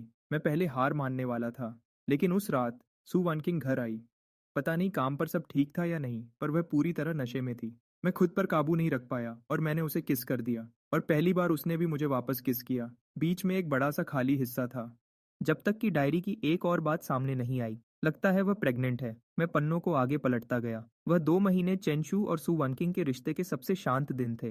हालांकि वह अच्छी तरह जानता था कि सू वनकिंग में यह बदलाव सिर्फ बच्चे की वजह से आया था, लेकिन वह इससे ज्यादा कुछ मांग भी नहीं सकता था। बहुत साल पहले से ही वह इस औरत से इतना ज्यादा प्यार करता था कि खुद को रोक नहीं पाता था। उसे लगता था कि वह उसकी जिंदगी की रोशनी है। वह उससे थोड़ा सा प्यार और अपनापन चाहता था, लेकिन यह शुरुआत से ही एक गलती थी। ये सब जो सुंदर सपने लग रहे थे, वे आखिरकार बहुत बुरे तरीके से टूट गए। आखिरी पन्ना एक अबॉर्शन का पेपर था जिसे टुकड़े टुकड़े कर दिया गया था और उसे टेप से वापस जोड़ा गया था। उस पेपर के नीचे राइट साइड में सू वनकिंग के साइन थे। ये मेरे लिए एक बहुत बड़े झटके जैसा था। मुझे एक तेज दर्द महसूस हुआ। मेरा पूरा शरीर सुन्न हो गया। मेरे हाथ पैर बिल्कुल ठंडे पड़ गए। बहुत सारी पुरानी बातें मेरे दिमाग में आने लगीं। मैं एक ऐसी तड़पती हुई मछली जैसा था जो सांस लेने के लिए पानी से बाहर आने की कोशिश कर रही हो, लेकिन एक बड़ी लहर ने उसे वापस अंदर खींच लिया हो। मुझे आखिरकार याद आ गया, मैं किसी किताब के अंदर नहीं आया हूँ। मैं ही चेंशू हूँ। कमरे की खामोशी में अचानक मेरे फ़ोन की घंटी बजी, जिसकी आवाज़ बहुत तेज़ लगी। गु चिंगहन का फ़ोन आ रहा था। मैंने फ़ोन उठाने के लिए स्क्रीन को स्वाइप किया। इससे पहले कि मैं कुछ बोल पाता, गु चिंगहन ने सीधे पूछा, क्या तुम आज हॉस्पिटल में सू वनकिंग से मिलने गए थे? वह तो आज दोपहर को ही काम के सिलसिले में फ़्लाइट से बाहर गई थी। देखा जाए तो उसे मेरे बारे में कुछ पता नहीं होना चाहिए था। हालांकि मैंने स्टेटस लगाया था, फिर भी उसे इतनी सारी बातें इतने साफ तरीके से नहीं पता होनी चाहिए थीं। मैंने मना नहीं किया। तुम्हें कैसे पता चला? वह थोड़ी देर के लिए रुकी। सु वांकिंग ने अभी मुझे फ़ोन किया था। वह तुम्हारे बारे में कुछ बातें पूछ रही थी। अच्छा? मैंने हाँ में सिर हिलाया। मेरा आगे कुछ भी पूछने का बिल्कुल मन नहीं था। मेरी शांत आवाज़ सुनकर गु चिंगहन को लगा कि कुछ गड़बड़ है। इतनी रात हो गई है, क्या तुम अभी तक जाग रहे हो? मैं बस बोलने ही वाला था। तभी मुझे दरवाजे की घंटी सुनाई दी। दरवाजे पर सच में सु वानकिंग खड़ी थी। मैंने गु चिंगहन का फ़ोन काट दिया और दरवाज़ा खोलने के लिए नीचे गया, लेकिन मैंने उसे अंदर नहीं आने दिया। बाहर बिल्कुल अंधेरा था। उसके पीछे से स्ट्रीट लाइट की रोशनी आ रही थी, जिसकी वजह से उसकी एक लंबी परछाई बन रही थी। इस वजह से उसका आधा चेहरा रोशनी में और आधा अंधेरे में दिख रहा था। मैंने पूछा, तुम्हें क्या चाहिए? मैं तुमसे माफ़ी मांगने आई हूँ। जब से मैं हॉस्पिटल से निकला हूँ तब से लेकर अभी तक 3 घंटे बीत चुके थे। उसे अब जाकर यह बात कहने की याद आई है। मैंने बिना किसी इमोशन के कहा, इसकी कोई ज़रूरत नहीं है। सब बीत चुका है। मुझे अब इस माफ़ी की कोई ज़रूरत नहीं है। सु वनकिंग का चेहरा और भी पीला पड़ गया। मेरी बात सुनो, मैं समझाती हूँ। मैं सब बता सकती हूँ। उस दिन मैंने सच में बिना सोचे समझे गुस्से में वह सब कर दिया। क्या वह सच में बिना सोचे समझे किया था या पहले से सोचा समझा प्लान था? मैंने एक ठंडी हंसी हंसते हुए जवाब दिया, मेरे बच्चे को पेट में रखना तुम्हारे लिए इतना बड़ा दुख बन गया था, है ना? सु वनकिंग थोड़ी देर के लिए बिल्कुल चुप हो गई, फिर उसने अपनी आंखें जोर से बंद कर लीं। उसने एक एक शब्द पर जोर देते हुए कहा, शुरू में मैं सच में इस बच्चे को नहीं चाहती थी, लेकिन बाद में जैसे जैसे बच्चा दिन ब दिन बड़ा होने लगा, मैं सच में उस वक्त मेरा दिमाग काम नहीं कर रहा था। मुझे भी इस बात का बहुत पछतावा है। अब पछतावा हो रहा है? क्या तुम्हें नहीं लगता कि अब बहुत देर हो चुकी है? सु वनकिंग की आंखों में देर से आने वाला पछतावा साफ दिख रहा था। उसके कंधे कांप रहे थे और रोने की वजह से उसके मुंह से शब्द नहीं निकल रहे थे। मेरे चेहरे पर एक हल्की सी हंसी आई।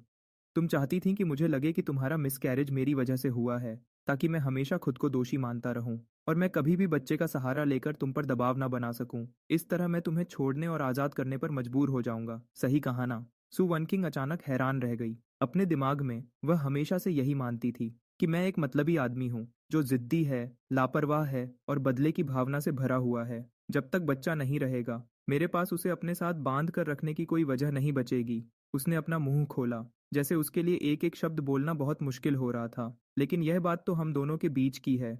उस दिन तुमने अचानक सॉन्ग जिंग्यान पर हमला क्यों किया? मैंने खामोशी से उसे देखा।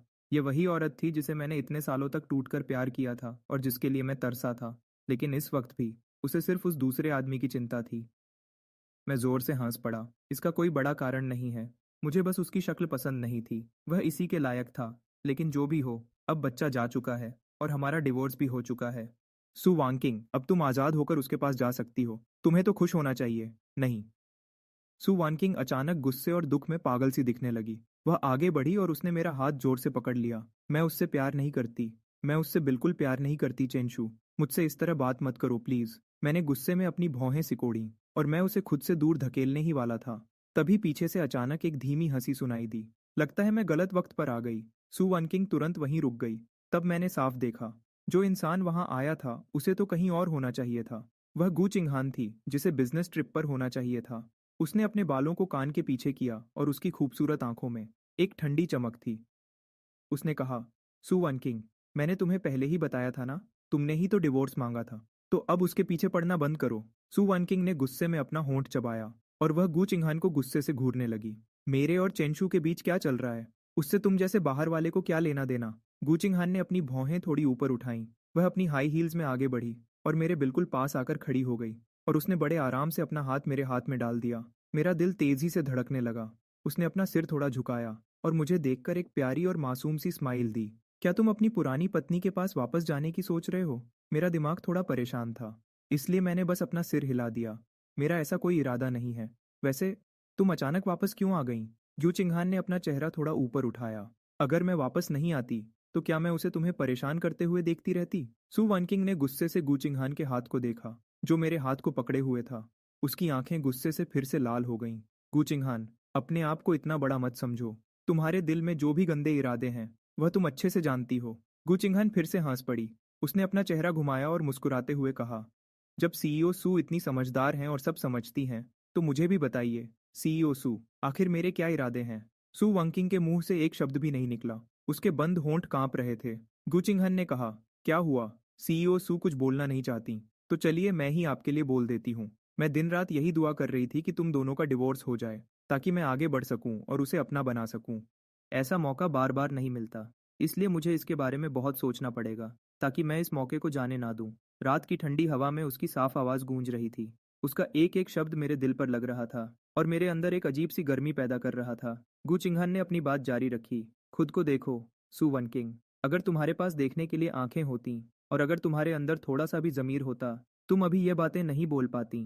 क्या तुम सच में ये सोचती हो कि कोई तुम्हें हमेशा माफ़ करता रहेगा और तुम्हें हमेशा मौके देता रहेगा? सुवनकिंग का चेहरा तुरंत पीला पड़ गया।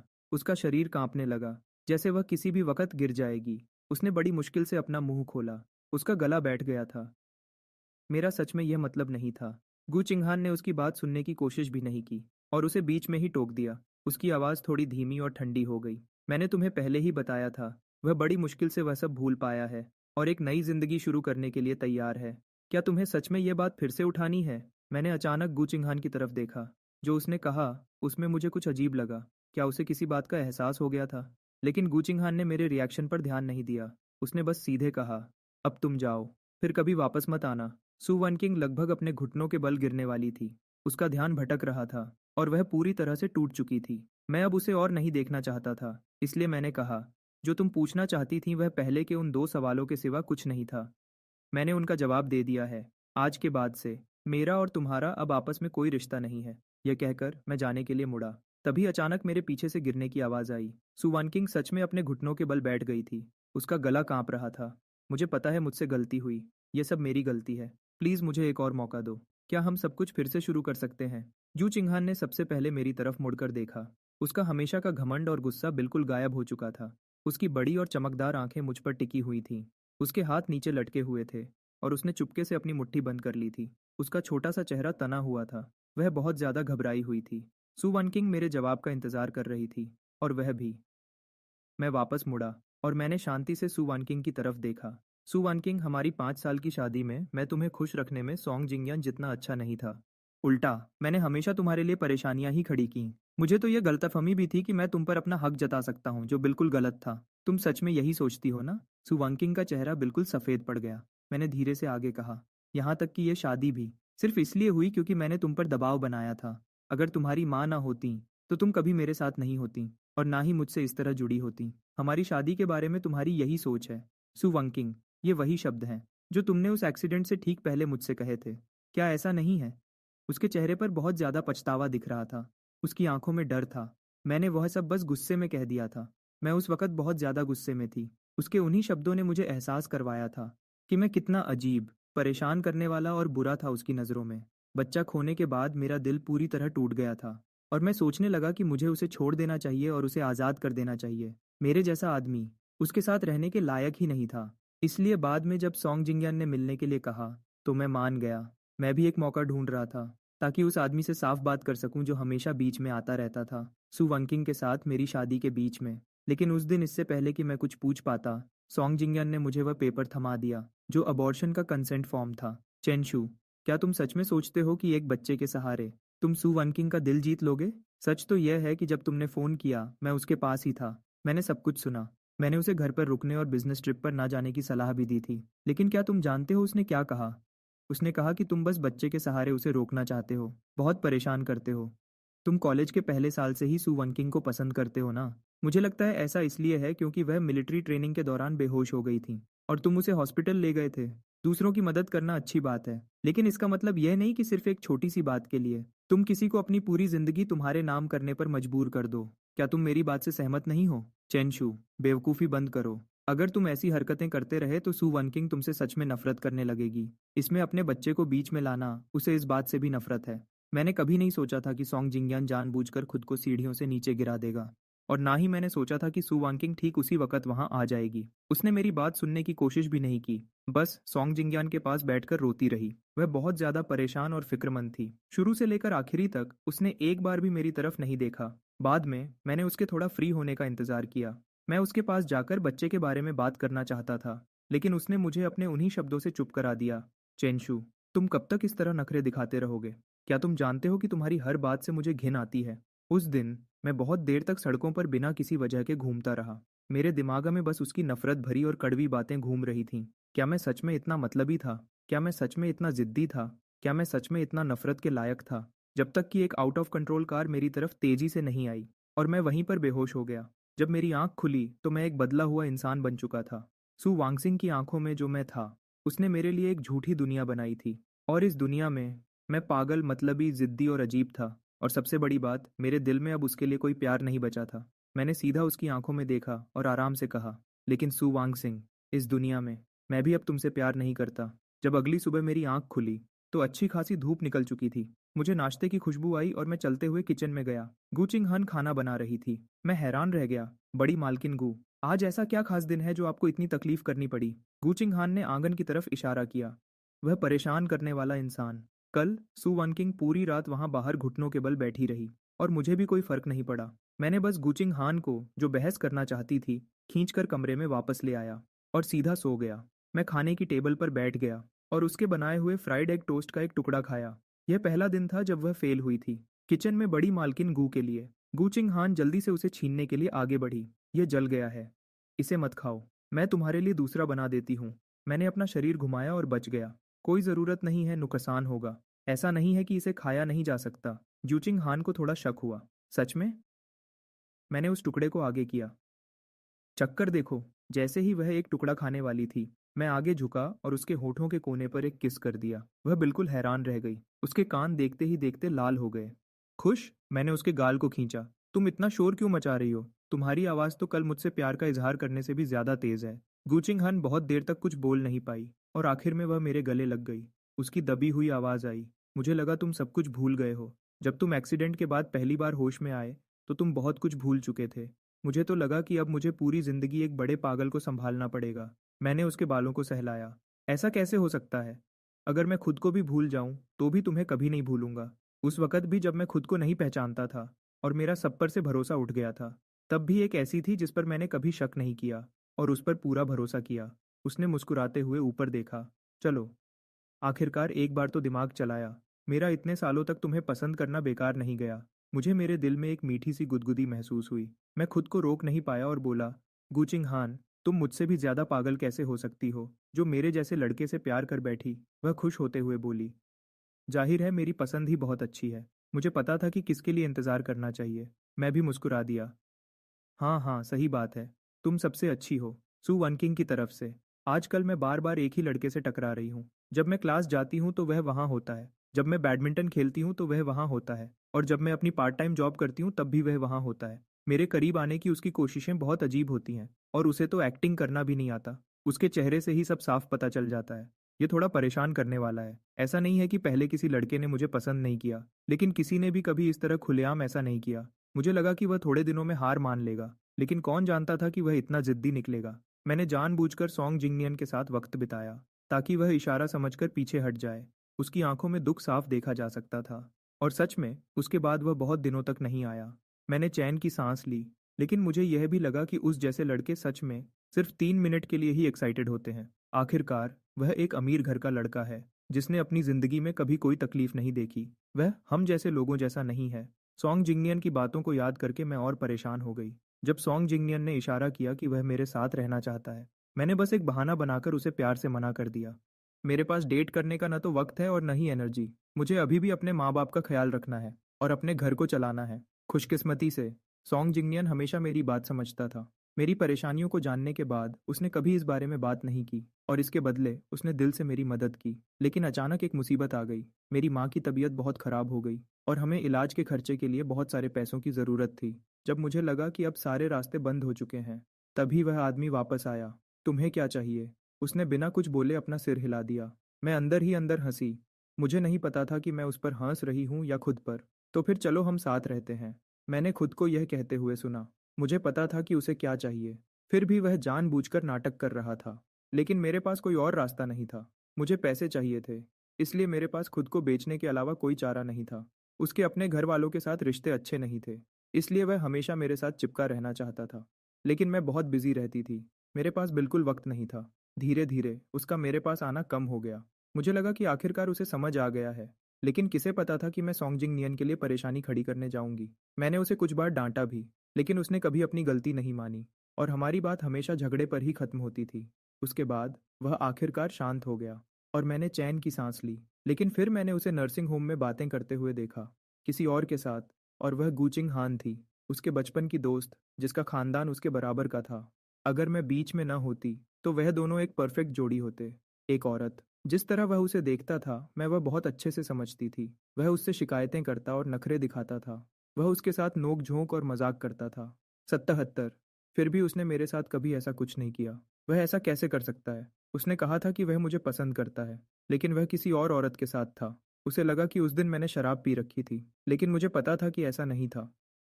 मुझे नहीं पता कि यह जलन और हक जताने की आदत कहाँ से आई, लेकिन इसने मुझे पूरी तरह घेर लिया। मुझे खुद भी इसकी उम्मीद नहीं थी, जब तक कि मैं प्रेग्नेंट नहीं हो गई। न जाने क्यों मैंने चैन की सांस ली। मेरा एक बच्चा होने वाला था, इसलिए मुझे उसके साथ रहना ही था। मुझे खुद नहीं पता कि मैंने उस ऑपरेशन टेबल पर लेटने का फैसला कैसे कर लिया। मुझे लगा कि यह उसके लिए एक सज़ा थी, लेकिन मैं गलत थी। मैंने अपनी सोच से 10,000 गुना ज़्यादा दर्द झेला। सब कुछ बिखर गया और सब कुछ मेरे हाथ से निकलने लगा।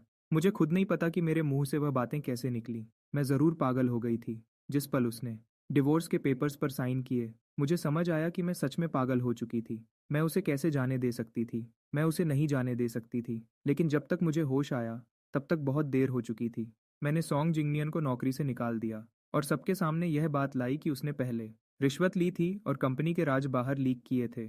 अब वह इस काम में आगे नहीं बढ़ सकता था। वह कई दिनों तक कंपनी के दरवाजे के बाहर घुटनों के बल बैठकर भीख मांगता रहा और आखिरकार बेइज्जती झेलकर इस शहर से चला गया, जिसके बाद उसकी कोई खबर नहीं मिली। मैं उसके फ़ोन नंबर का नाम बदलने की हिम्मत नहीं कर पाई, लेकिन एक दिन जब मैंने शराब पी रखी थी, मैंने उसे फ़ोन किया तो पता चला कि वह नंबर बंद हो चुका है। बाद में मैंने सुना कि उसने और गूचिंग हान ने एक बड़ी शादी कर ली है। आखिरकार मुझे एक बात समझ आ गई, मैंने उसे पूरी तरह खो दिया था। बाहर तेज़ बारिश हो रही थी, हवा में नमी थी जो मेरे दिल की गहराई तक उतर रही थी। यह मेरी गलती है, यह सब मेरी ही गलती है। मैंने ही उसे खोया और खुद को भी खो दिया। मुझे माफ़ कर देना। अगले जन्म में मुझसे कभी मत मिलना। 3 साल बाद मेरी मुलाकात सुवन किंग से दोबारा हुई। मेरी माँ मरने वाली है, वह तुमसे मिलना चाहती है। अपने सामने खड़ी उस कमज़ोर और थकी हुई औरत को देखकर मैं उसे पहचान ही नहीं पाया। क्या यह सच में वही खूबसूरत और शानदार सुवन किंग थी? सिर्फ 3 साल के छोटे से वक्त में वह 10 साल बड़ी लगने लगी थी। मैंने सुना कि उसे कॉलेज के कई दोस्तों से पूछना पड़ा, सिर्फ मेरा पता लगाने के लिए और मुझे ढूंढने के लिए। मेरा और उसका रिश्ता पूरी तरह खत्म हो चुका था। लेकिन उस कमज़ोर और बीमार बूढ़ी औरत के बारे में सोचकर, जो हॉस्पिटल के बेड पर लेटी हुई थी, मैंने आखिरकार हाँ कह दिया। लेकिन मुझे बाद में कुछ काम है, इसलिए मैं ज़्यादा देर नहीं रुक पाऊंगा। सू वेंकिंग की उदास आंखों में अचानक चमक आ गई। उसे यकीन नहीं हुआ कि मैं इतनी जल्दी मान गया, और एक पल के लिए वह घबरा गई। कोई बात नहीं, मुझे खुशी है कि तुम चलने के लिए तैयार हो। उसके चेहरे पर एक अजीब सी नरमी और घबराहट थी। मैं बहुत शुक्रगुजार हूँ कि तुम चलने के लिए तैयार हो। घर पर एक फ़ोन करने के बाद मैं सू ऑन चिंग के साथ मदर सू से मिलने गया। हैरत की बात थी कि मदर सू किसी नर्सिंग होम में नहीं रह रही थी। आखिरकार गाड़ी एक पुरानी और टूट फूटी अपार्टमेंट बिल्डिंग के सामने रुकी। ओह हाँ, मैंने सुना था कि कुछ साल पहले सू वेनकिंग और सॉन्ग जिंगयान के बीच झगड़ा हो गया था। सॉन्ग जिंगयान ने अपने दिल में दुश्मनी रख ली थी और वह जानबूझकर सुवन किंग की दुश्मन कंपनी में शामिल हो गया। धीरे धीरे उसने सू वन किंग को पूरी तरह बर्बाद कर दिया। उसका कंपनी बंद हो गया। वह कर्जे में पूरी तरह डूब चुकी थी और शायद वह अपने पुराने दोस्तों से भी पैसे मांग रही थी। मुझे नहीं पता कि इसके बाद उसने कैसे गुजारा किया, लेकिन आखिर में उसकी ऐसी हालत हो गई। वह नर्सिंग होम की महंगी फीस नहीं दे सकती थी और उसके पास रहने के लिए कोई अच्छी जगह भी नहीं थी, और वह बड़ी मुश्किल से ऐसी जगह किराए पर लेकर रह रही थी। दरवाजे पर पहुंचकर सू वनकिंग ने अपना हाथ दरवाजे पर रखा, लेकिन वह तुरंत अंदर नहीं गई। उसने एक गहरी सांस ली और फिर दरवाजा खोलकर अंदर चली गई। मदर सू बीमार हालत में बेड पर लेटी हुई थी। वह बहुत कमज़ोर लग रही थी और बड़ी मुश्किल से सांस ले रही थी। सू वनकिंग ने आवाज़ दी, माँ। उनकी आवाज़ सुनकर मदर सू ने अपनी आंखें खोलीं लेकिन धीरे से अपना मुंह दूसरी तरफ घुमा लिया और फिर से अपनी आंखें बंद कर लीं। सू वनकिंग पास गई और धीरे से बोली, चेंशू आपसे मिलने आया है। मदर सू अचानक कांपने लगी और उन्होंने थोड़ा सा अपना सिर उठाया। आंटी सू। मैंने उन्हें नमस्ते किया। मदर सू की आंखें तुरंत लाल हो गईं और उनके आंसू बहने लगे, जो उनके कमज़ोर और पतले हाथ पर गिर रहे थे। सू वानकिंग ने जल्दी से उनके आंसू पोंछने की कोशिश की, लेकिन मदर सू ने उसे जोर से पीछे धकेल दिया और कहा, बाहर जाओ। मेरा तुम जैसी कोई बेटी नहीं है। अचानक धक्का लगने से सू वानकिंग ज़मीन पर गिर गई और उसके चेहरे पर आंसू बहने लगे। मुझे थोड़ा अजीब लगा। मुझे नहीं पता था कि माँ और बेटी का रिश्ता इस मोड़ पर कैसे पहुंच गया। आंटी सू, प्लीज़ परेशान मत होइए। मदर सू के आंसू और तेजी से बहने लगे। उन्होंने अपना मुंह खोला। उनकी आवाज़ भारी और रोने जैसी थी। मुझे अब सब पता चल गया है। वन किंग, हम गलत थे। हमारे सू परिवार ने तुम्हारे साथ बहुत बुरा किया। मैं थोड़ी देर के लिए चुप रहा। फिर मैंने अपना सिर हिलाया और कहा, यह सब पुरानी बातें हैं। अब सबकी अपनी अलग जिंदगी है। हमें हमेशा आगे बढ़ना चाहिए। क्या आपको ऐसा नहीं लगता? मैंने अपनी पूरी जिंदगी अच्छे काम किए, फिर भी मुझे ऐसी सज़ा मिल रही है। मैं इसी सज़ा के लायक हूँ। चेंशू, तुम एक बहुत अच्छे बच्चे हो। अब यहाँ दोबारा मत आना। अपनी लाल और सूजी हुई आंखों के साथ सू वंकिंग ने मुझे नीचे तक छोड़ने के लिए कहा। कोई ज़रूरत नहीं है, तुम बस अपनी माँ का ख्याल रखो। मैंने अपने फ़ोन पर टाइम देखते हुए कहा। सू वंकिंग ने दुख के साथ मुस्कुराकर कहा, जब से उन्हें पता चला है कि हमारा डिवोर्स हो गया है, उन्होंने मुझे अपना मानना बंद कर दिया है। वह जब भी मुझे देखती हैं गुस्सा हो जाती है। मुझ में बिल्कुल सब्र नहीं था और न ही मुझे यह सब सुनने में कोई दिलचस्पी थी। इसलिए मैंने अपनी कार की चाबी उठाई और जाने के लिए तैयार हो गया। सू वनकिंग थोड़ा हिचकिचाई। वह कुछ कहना चाहती थी लेकिन रुक गई। चेंचू, क्या तुम सच में इतनी जल्दी में हो? क्या तुम खाना खाने के लिए नहीं रुक सकते, या कम से कम एक कप चाय? मैंने हाँ में सिर हिलाया। मैं सच में जल्दी में हूँ। चाओबाओ की स्कूल से छुट्टी हो गई है। मुझे उसे लेने जाना है। अगर मुझे देर हो गई तो उसकी माँ मुझे फिर से कोने में खड़ा कर देगी। सू वनकिंग को ऐसा लगा जैसे उस पर बिजली गिर गई हो। उसका शरीर कांपने लगा और उसका चेहरा बिल्कुल सफ़ेद पड़ गया। मैं तुम्हें बताना भूल गया। चाओबाओ मेरी बेटी है। मैंने मुस्कुराकर कहा। तुम उससे मिली नहीं हो, लेकिन उसकी आंखें बिल्कुल अपनी माँ जैसी हैं और उसका नाक और मुंह बिल्कुल मेरे जैसा है। सू वनकिंग के मुंह से एक शब्द भी नहीं निकला। वह सोफा पर गिर गई। उसने धीरे से अपना चेहरा छुपा लिया और फूट फूट कर रोने लगी। मैं मुड़कर चला गया और जैसे ही दरवाज़ा बंद हुआ, घर के अंदर से रोने की तेज़ आवाज़ आई। मैंने पीछे मुड़कर नहीं देखा और सीधा आगे बढ़ता गया और अपनी गाड़ी तेजी से स्कूल की तरफ ले गया। पापा! एक प्यारी सी छोटी बच्ची दौड़कर मेरी गोद में आ गई। मैंने उसे अपनी गोद में उठा लिया। चलो घर चलते हैं। आज मम्मी ने कुछ बहुत स्वादिष्ट बनाया है। उस छोटी लड़की ने तुरंत अपना नाक सिकोड़ा और मासूम सा चेहरा बनाया। पापा, मुझे आपके हाथ का खाना खाना है। मैंने उसकी नाक खींची। घर चलकर मैं तुम्हारे लिए खाना बनाऊंगा।